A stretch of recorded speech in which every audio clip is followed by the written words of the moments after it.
Put a finger down, why I don't talk to my family anymore edition. Put a finger down if you still call your stepfather dad, even though it hurts every time you do because you relive the memory of about a year after he got together with your mom, him telling you he would beat you every time you called him anything other than dad. And still to this day, him and your entire family deny that that ever happened. No matter how hard you try, you can never be accepted. And it went from feeling not accepted to feeling hated because you were a truth teller because you're autistic. And so you were always tattling on him when he was lying about drinking and lying about doing drugs and forcing you to shotgun beers at 9 years old. And all the while, his other stepson, your brother, was celebrated and accepted because he was a jock. And it started feeling like this conspiracy. And when you would bring it up, people would tell you that that's nuts. Your dad loves you. And when you started calling the police, he stopped hitting you, but he would lock your brothers in a room and force them to beat the shit out of you and then deny it ever happened.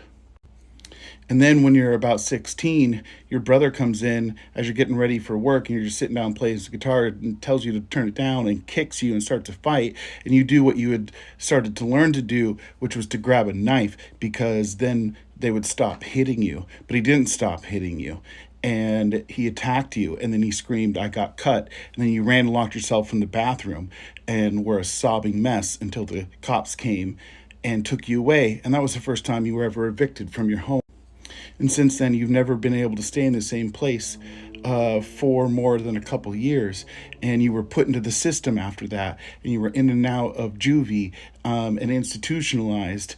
And then eventually emancipated before the age of 18, but then was taken advantage of by an older woman. And then you married her right at 18 and just like threw away your young adulthood.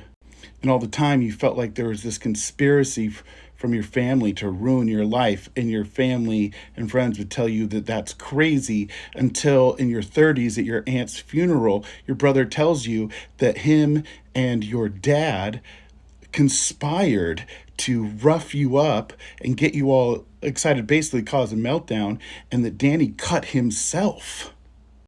And so that was, in fact, a conspiracy. And your cousin there is there and tells you, "Oh, you didn't know that that happened all the time? Remember when those thugs were stalking you in your house when you were home alone? Your mom hired us to do that to you." And again, you're being forced to leave your home. And instead of packing up and doing stuff, you're making this video because it's all you can think about.